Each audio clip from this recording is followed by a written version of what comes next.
Assalamualaikum warahmatullahi wabarakatuh.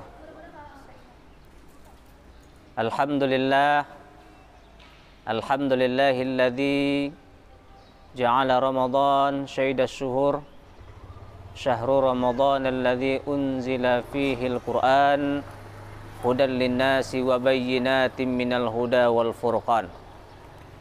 Asyhadu an la ilaha illallah wa asyhadu anna Muhammadan abduhu wa rasuluh. Allahumma salli ala sayyidina Muhammad wa ala ali sayyidina Muhammad. Bersyukur kita kepada Allah Subhanahu wa taala atas segala rahmat nikmat yang Allah berikan kepada kita, sehingga pada tahun ini kita bisa melaksanakan ibadah puasa Ramadan.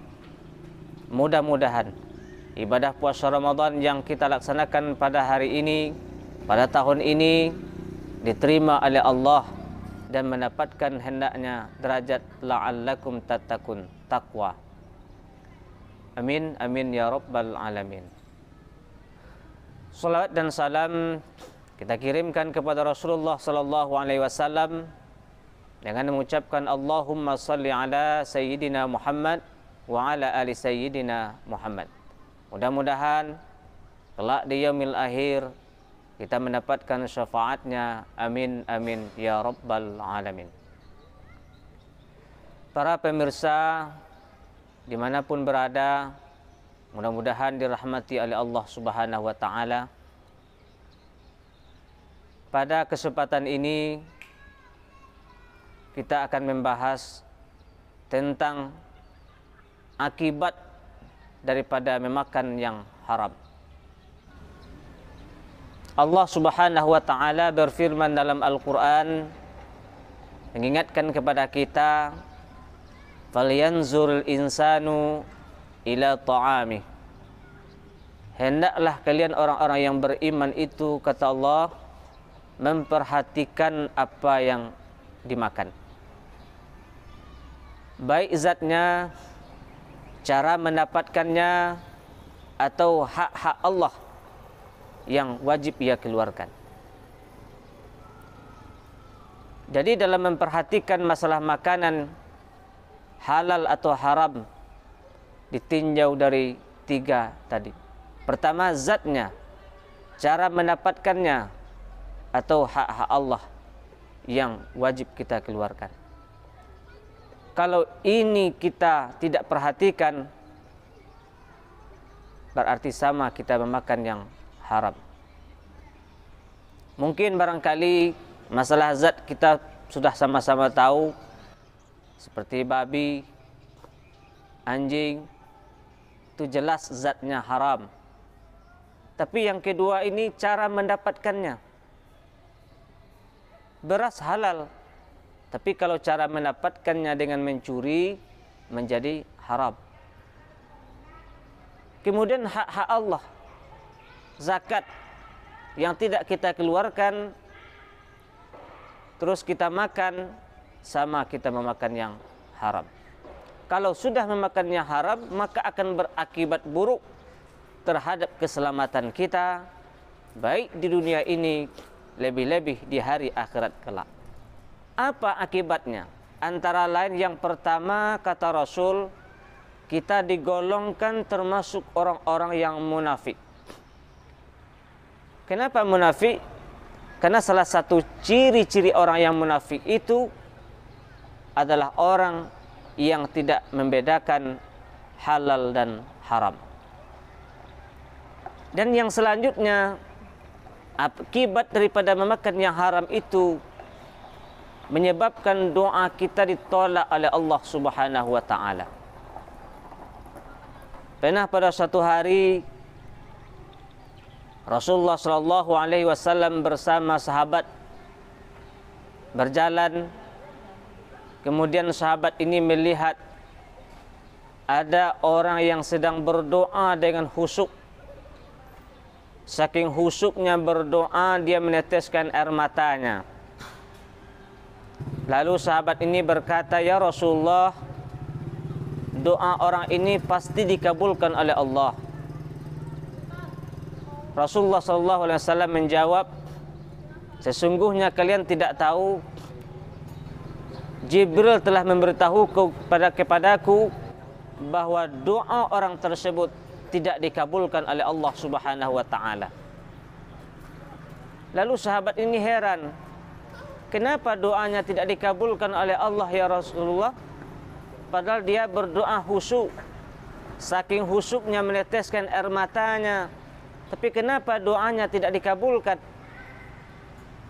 Lalu Rasulullah menjelaskan, Jibril telah memberitahuku bahwa orang tersebut, makanan yang ia makan, minuman yang ia minum, pakaian yang ia pakai, itu adalah hasil daripada mencuri, hasil daripada menipu. Mana mungkin Allah menerima doa orang yang mencuri, mana mungkin Allah menerima doa orang yang menipu. Kenapa begitu? Karena Allah itu maha suci. Maka dalam kalimat tasbih disebutkan subhanallah, maha suci Allah. Subhannya dulu, baru Allahnya. Maksudnya apa? Suci dulu, baru kita bisa berjumpa dengan Allah Subhanahu wa ta'ala. Suci zatnya, suci cara mendapatkannya, suci dari hak-hak Allah Subhanahu wa ta'ala. Kalau ini kita penuhi dalam masalah makanan yang kita makan, insya Allah akan sangat mudah kita berjumpa dengan Allah Subhanahu wa ta'ala.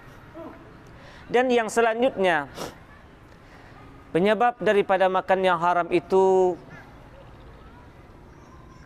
hujratus syaitan, membuka ruang syaitan dalam tubuh kita.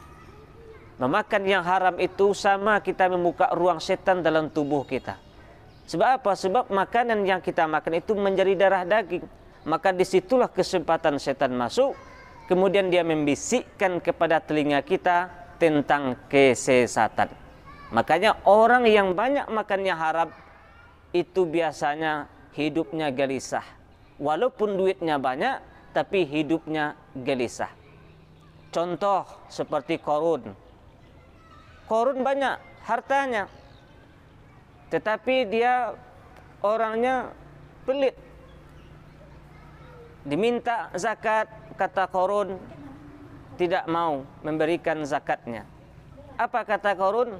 Harta, duit yang saya peroleh ini adalah karena ilmuku. Harta, duit yang saya dapatkan ini adalah hasil kerjaku.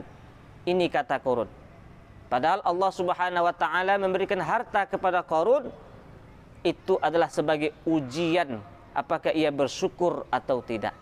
Tetapi Qarun tidak mau mensyukuri nikmat Allah dengan mengeluarkan zakatnya. Apa yang terjadi? Allah timpakan azab yang dahsyat kepada Qarun tersebut. Begitulah keadaan kalau seandainya harta yang haram kita makan mengakibatkan bencana baik di dunia ini, lebih-lebih di hari akhirat kelak. Dan yang selanjutnya, penyebab daripada makan yang haram ini adalah ada sebuah istilah al-haram ilal haram. Sesuatu yang haram yang masuk ke dalam tubuh kita, dia akan mendorong untuk melakukan yang haram lagi. Makanya tidak mustahil kita dengar bahwa ketika ada orang yang sudah minum mabuk, dia akan melakukan dosa-dosa yang lain. Kenapa begitu? Karena sesuatu yang haram yang masuk ke dalam tubuhnya, dia akan mendorong untuk melakukan yang haram lagi. Ini akibat yang keempat. Dan yang selanjutnya, penyebab daripada makan yang haram itu adalah timbulnya kecintaan yang terlalu kepada dunia ini. Kecintaan yang terlalu sehingga dalam pikirannya dia merasa hidup selamanya di atas dunia ini. Jadi orang yang banyak makan yang haram ini diberikan oleh Allah dalam jiwanya bahwa dia merasa hidup kekal di atas dunia ini. Jadi kerjanya adalah apa? Setelah dia mendapatkan harta, dia kumpulkan hartanya, kemudian dia hitung. Setelah dihitung, dikumpul lagi. setelah kumpul dihitung lagi, begitu seterusnya.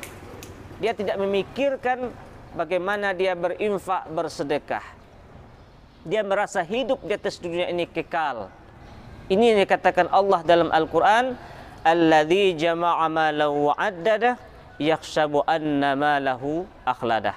Mereka mengira mereka hidup di atas dunia ini kekal, padahal hidup di dunia ini hanyalah sementara, hidup di akhirat kekal abadi.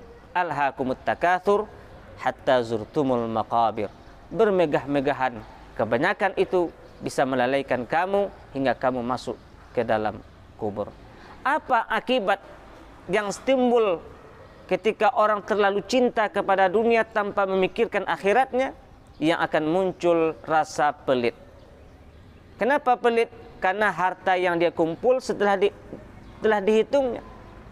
Kalau sudah dihitung, kalau dia keluarkan nanti berkurang. Itu pikirannya. Berkurang. Timbul rasa pelit. Timbul tidak mau berbagi. Apakah sampai di sini penyiksaan oleh Allah kepada orang yang pelit itu? Tidak, wahai kaum muslimin. Orang ini juga akan diancam oleh Allah. Di dalam Al-Quran Allah menyebutkan, yauma yuhma 'alaiha fi nari jahannama fatukwa biha jibahuhum wa junubuhum wa zuhuruhum hadza ma kanastum li anfusikum fadzuqu ma kuntum taknizun.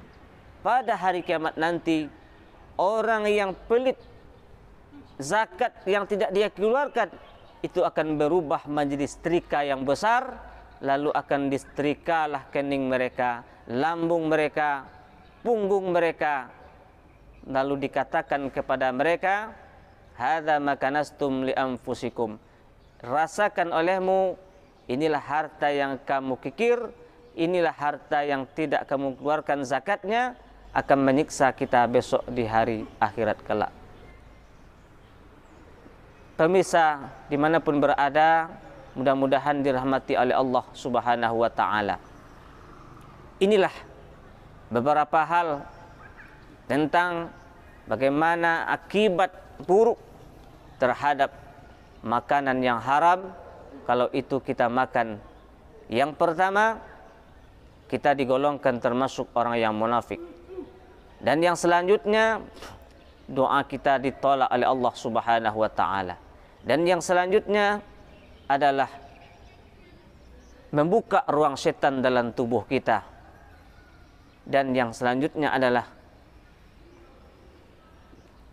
bahwa memakan yang haram itu akan mendorong kita untuk melakukan yang haram lagi.